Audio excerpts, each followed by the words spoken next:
জানিয়ে দেব সর্বশেষ আপডেট বাংলা সংবাদ। শুরুতেই শিরোনাম। শুরুতেই জানিয়ে দেব একটি গুরুত্বপূর্ণ ভয়ঙ্কর সংবাদ। সেনার হাতে মৃত্যু হতে পারে ডক্টর ইউনূসের। বেরিয়ে এলো ভয়ঙ্কর চাঞ্চল্যকর তথ্য, যা জানলে আপনাদের চোখ কপালে উঠে যাবে। থাকছে বিস্তারিত প্রতিবেদনে। এরপর জানিয়ে দেব উপদেষ্টা মাহফুজের ফেসবুক পোস্ট ও শেখ হাসিনার বক্তব্য নিয়ে যা বলল যুক্তরাষ্ট্র। থাকছে বিস্তারিত প্রতিবেদনে। আরও জানিয়ে দেব ইজতেমার ময়দানে ভয়াবহ সংঘর্ষের ঘটনায় নিহতের সংখ্যা বেড়ে ৩। থাকছে বিস্তারিত প্রতিবেদনে। দিকে ইজতেমা ময়দান সহ আশেপাশের ৩ কিলোমিটার এলাকা জুড়ে ১৪৪ ধারা জারি করা হয়েছে। থাকছে বিস্তারিত প্রতিবেদনে। আরও জানিয়ে দেব সাতপন্থীদের ইজতেমার আর প্রশ্নই আসে না, জানালেন মামুনুল হক। থাকছে বিস্তারিত প্রতিবেদনে। আরও জানিয়ে দেব ১০ ট্রাক অস্ত্র মামলায় খালাস পেলেন বাবর, সাজা কমল পরেশের। থাকছে বিস্তারিত প্রতিবেদনে। এবং সবশেষে জানিয়ে দেব তাবলিগ জামায়াতের দ্বন্দ্ব নিয়ে জামায়াতের আমিরের স্ট্যাটাস। থাকছে বিস্তারিত প্রতিবেদনে। এতক্ষণ শিরোনাম শুনছিলেন, এবার বিস্তারিত। সেনার হাতে মৃত্যু হতে পারে ডক্টর মোহাম্মদ ইউনূসের। বেরিয়ে এলো ভয়ঙ্কর চাঞ্চল্যকর তথ্য, যা জানলে আপনাদের চোখ কপালে উঠে যাবে। বাংলাদেশের সেনার হাতেই বিগত দিনে খুন হয়েছেন সেই দেশের একাধিক রাষ্ট্রপ্রধান। এবার সেই উদাহরণ তুলে ধরে মোহাম্মদ ইউনূসকে দেশ থেকে পালানোর পরামর্শ দিলেন মেঘালয় এবং ত্রিপুরার প্রাক্তন রাজ্যপাল তথাগত রায়। এ নিয়ে সোশ্যাল মিডিয়ায় তিনি একটি পোস্ট করেছেন। বাংলাদেশের অন্তর্বর্তী সরকারের মুখ্য উপদেষ্টা ডক্টর মোহাম্মদ ইউনূসকে এই বেলায় পালানোর পরামর্শ দিলেন মেঘালয় এবং ত্রিপুরার প্রাক্তন রাজ্যপাল তথাগত রায়। তথাগত রায়ের কথায়, ইসলামী রাষ্ট্র নেতাদের বেশিরভাগ স্বাভাবিক মৃত্যু হয় না। এই যুক্তির পক্ষে তিনি আরও একের পর এক উদাহরণ তুলে ধরেছেন। ইউনূসের উদ্দেশ্যে সোশ্যাল মিডিয়ায় বার্তায় তথাগত রায় লেখেন, ইসলামী রাষ্ট্র নেতাদের বেশিরভাগের স্বাভাবিক মৃত্যু হয় না, যেমন লিয়াকত আলী, জুলফিকার ভুট্টো, বেনজির ভুট্টো, সাদ্দাম হোসেন ইত্যাদি। তার মধ্যে আবার বাংলাদেশিগুলো বেশিরভাগ নিজের সৈন্যদের হাতেই মরে, যেমন শেখ মুজিব, তাজউদ্দিন, জিয়াউর রহমান ইত্যাদি। তাই ইউনূস এই বেলা পালানোই মঙ্গল। এর আগে সাম্প্রতিক বাংলাদেশিদের পাগল বলে একখা দিয়ে আরাকান আর্মি নিয়ে পোস্ট করেছেন তথাগত রায়। সেখানে তিনি দাবি করেছিলেন টেকনাফ থেকে কক্সবাজারের নিরাপত্তা বিঘ্নিত হচ্ছে। সেই সময়ও বাংলাদেশ সেনার হাতে সে দেশের রাষ্ট্রপ্রধানের মৃত্যুর বিষয়টি উল্লেখ করেছিলেন তথাগত রায়। অন্তর্বর্তী সরকারের উপদেষ্টা মাহফুজ আলমের দেওয়া সাম্প্রতিক একটি ফেসবুক পোস্ট ভারতের আসাম, ত্রিপুরা সহ বৃহত্তর বাংলার ম্যাপ, ভারতে পালিয়ে যাওয়া শেখ হাসিনার বক্তব্য প্রচারে নিষেধাজ্ঞা ইত্যাদি প্রসঙ্গে নিজেদের অবস্থান জানিয়েছে যুক্তরাষ্ট্র। স্থানীয় সময় মঙ্গলবার মার্কিন পররাষ্ট্র দপ্তরের মুখপাত্র ম্যাথু মিলার বাংলাদেশকে কেন্দ্র করে যুক্তরাষ্ট্রের বক্তব্য তুলে ধরেন। এছাড়া বাংলাদেশ মিয়ানমার সীমান্তে প্রায় ৩০০ কিলোমিটার সীমান্তের পুরোটাই দেশটির সশস্ত্র বিদ্রোহী গোষ্ঠী আরাকান আর্মি নিয়ন্ত্রণে চলে যাওয়া প্রসঙ্গ নিয়েও কথা বলেন ম্যাথু মিলার। গতকালের প্রেস ব্রিফিংয়ে একজন সাংবাদিক বলেন, সাম্প্রতিক ডক্টর ইউনূসের একজন উপদেষ্টা পশ্চিমবঙ্গ, ত্রিপুরা ও আসাম সহ ভারতের অংশকে যুক্ত করে একটি ম্যাপ দিয়ে সামাজিক যোগাযোগ মাধ্যমে একটি বিতর্কিত পোস্ট দিয়েছিলেন। এই ধরনের পোস্ট দক্ষিণ এশিয়ার আঞ্চলিক স্থিতিশীলতার জন্য ঝুঁকির কারণ হতে পারে। যুক্তরাষ্ট্র সরকার কি এই বিষয়টিকে উদ্বেগের সঙ্গে দেখছে এবং এই অঞ্চলে আঞ্চলিক শান্তি ও স্থিতিশীলতাকে সমর্থন করার জন্য এই ধরনের বক্তব্যের বিরুদ্ধে কোনো পরামর্শ দেওয়ার কথা বিবেচনা করবে? জবাবে ম্যাথু মিলার বলেন, আমি এই ধরনের কোনো পোস্ট সম্পর্কে অবগত নই। আপনি আমাকে এখন যা পড়ে শোনালেন এর বাইরেও আমি আর কিছুই জানি না। সাধারণত নিয়ম অনুযায়ী আমি যে বিষয়টি দেখিনি বা অবগত নই সে বিষয়ে কোনো মন্তব্য করি না। এরপর ওই প্রশ্নকারী সাংবাদিক বলেন, সাম্প্রতিক জুলাই আগস্ট গণহত্যার মামলায় প্রধান আসামি ভারতে পালিয়ে যাওয়া সাবেক প্রধানমন্ত্রী শেখ হাসিনার সব ধরনের বিদ্বেষমূলক বক্তব্য গণমাধ্যম ও সামাজিক যোগাযোগ মাধ্যমে প্রচারের নিষেধাজ্ঞা দিয়েছে আন্তর্জাতিক অপরাধ ট্রাইব্যুনাল। এ বিষয়ে কিছু কি বলবেন? ম্যাথু মিলার জানান, এ বিষয়েও তিনি কোনো মন্তব্য করবেন না। এরপর প্রশ্নকারী বাংলাদেশের গণমাধ্যমের স্বাধীনতা নিয়ে প্রশ্ন করেন।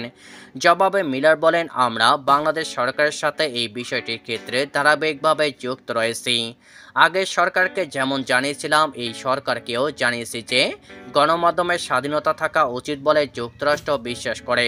আমরা মনে করি সংবাদপত্রের স্বাধীনতাকে সম্মান করা উচিত এবং এই ধরনের মামলাগুলো আইনের শাসন এবং সংবাদপত্রের প্রতি শ্রদ্ধার সাথে সামঞ্জস্যপূর্ণভাবে মোকাবেলা করা উচিত। পরে অন্য এক সাংবাদিক বাংলাদেশ মিয়ানমার সীমান্তের মিয়ানমার অংশটি সশস্ত্র বিদ্রোহী গোষ্ঠীর নিয়ন্ত্রণে চলে যাওয়া নিয়ে প্রশ্ন করেন। জবাবে ম্যাথু মিলার বলেন, আমরা এই ঘটনাবলীর দিকে ঘনিষ্ঠভাবে নজর রাখছি এবং সংঘাত ও আঞ্চলিক স্থিতিশীলতা ও নিরাপত্তা নষ্ট হওয়ার আশঙ্কায় আমরা উদ্বিগ্ন। রোহিঙ্গা শরণার্থীর সংকট সমাধানে সহায়তা করার বিষয়টি আমাদের জন্য অগ্রাধিকার। বাংলাদেশের জনগণ এবং সরকার বার্মায় নিপীড়নের শিকার হয়ে পালিয়ে আসা রোহিঙ্গা শরণার্থীদের আশ্রয় প্রদানে উদারতা দেখিয়েছে এবং আমরা রোহিঙ্গা ও বার্মার অন্যান্য দুর্বল সম্প্রদায়ের সদস্যদের যারা সেখানে আশ্রয় নিয়েছেন তাদের সহায়তার জন্য বাংলাদেশের সাথে কাজ চালিয়ে যাব। মাঝরাতে গাজীপুরের টঙ্গীর বিশ্ব ইজতেমার মাঠ দখল করা নিয়ে মাওলানা সাদ ও জুবায়েরপন্থী অনুসারীদের মধ্যে সংঘর্ষের ঘটনায় নিহতের সংখ্যা বেড়ে ৩ জনে দাঁড়িয়েছে। এই ঘটনায় উভয় পক্ষের প্রায় শতাধিক মুসল্লি আহত হয়েছেন। বুধবার 18 ডিসেম্বর সকালে গাজীপুর মেট্রোপলিটন পুলিশের টঙ্গী পশ্চিম থানার ভারপ্রাপ্ত কর্মকর্তা ওসি হাবিব ইস্কিন্দার 2 জন নিহত হওয়ার তথ্য নিশ্চিত করেছেন। অপরদিকে তাবলিগ জামায়াতের শীর্ষ মুরব্বী সৈয়দ ওসিফুল ইসলাম তাদের আরও এক সাথী নিহত হওয়ার খবর নিশ্চিত করেছেন। গাজীপুরের টঙ্গীর ইজতেমা ময়দান সহ আশপাশের 3 কিলোমিটার এলাকা জুড়ে 144 ধারা জারি করা হয়েছে। বুধবার 18 ডিসেম্বর দুপুরে গাজীপুর মেট্রোপলিটন পুলিশের কমিশনার ডক্টর নাজমুল করিম খান স্বাক্ষরিত এক গণবিজ্ঞপ্তিতে এই তথ্য জানানো হয়েছে। বিজ্ঞপ্তিতে উল্লেখ করা হয়েছে, গাজীপুর মেট্রোপলিটন পুলিশ আইন 2018 এর 30 ও 31 ধারায় পুলিশ কমিশনারকে প্রদত্ত ক্ষমতা বলে 18 ডিসেম্বর 2024 তারিখ দুপুর 2টা থেকে পরবর্তী নির্দেশ না দেওয়া পর্যন্ত বিশ্ব ইজতেমা ময়দান সহ আশপাশের 3 কিলোমিটার গাজীপুর মেট্রোপলিটন পুলিশ এলাকায় নিম্নলিখিত আদেশ বলবৎ থাকবে। বিশ্ব ইজতেমার মাঠে জনসাধারণের প্রবেশ নিষিদ্ধ।